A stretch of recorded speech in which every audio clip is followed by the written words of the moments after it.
বড় ভাই, আপনি বেরি কি রাখ টানছো নাকি? হ্যাঁ আমি রাখ পারাইছি। বেরি আপনাকে ছাড়া দিলে ওই না ছাইরা দিল মানে সৈন্যবাহিনী দুনিয়ার আছে। কে শূন্য বাহিনী, তার মানে বেরির আবার কে শূন্য বাহিনী? সৈন্যবাহিনী পশম বড় বড় না, হুম হুম। সেই জন্য যে অত্যাচারের সৈন্যবাহিনী হারে একটা দুইটা আনা তো আইলে পরে 10-15 টাকা একসাথে কি তার মানে শূন্য বাহিনী? এটা কি তার মানে কি বস্তু?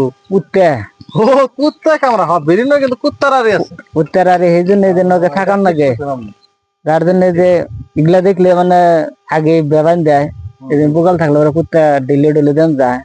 ইতিমধ্যে আপনি 3-4 মাইরা লাইছে। আপনারা যদি বেড়াবতি পালন দেখে হনে রাখুন জানি এই সৈন্যবাহিনী খুবই অত্যাচার তার মধ্যে আসছে। আপনাকে বাতে দু একটা কোথায় থাকা আরে এগুলার জন্য একটু যাই রাখুন জানি। তো এটা আমি কই যে মুরগির তো বোবা জানা এগুলা তো কই আর না বাড়িতে তো ছোঁয়া এই যে ছেড়ে দিতেছি। তো সেই জন্য আপনাদের কইতেছি আপনাকে যে কুত্তার একটু রাখুন জানি, এই কিনা দেখে রাখুন জানি। এগুলো তো বাঁধা থাকে যখন ধরে 4-5টা গলায় ধরে ঠেঙ্গে ধরে উলানো ধরে, উলানো দিলে তার গলায় দিলে তার বাঁচবো না।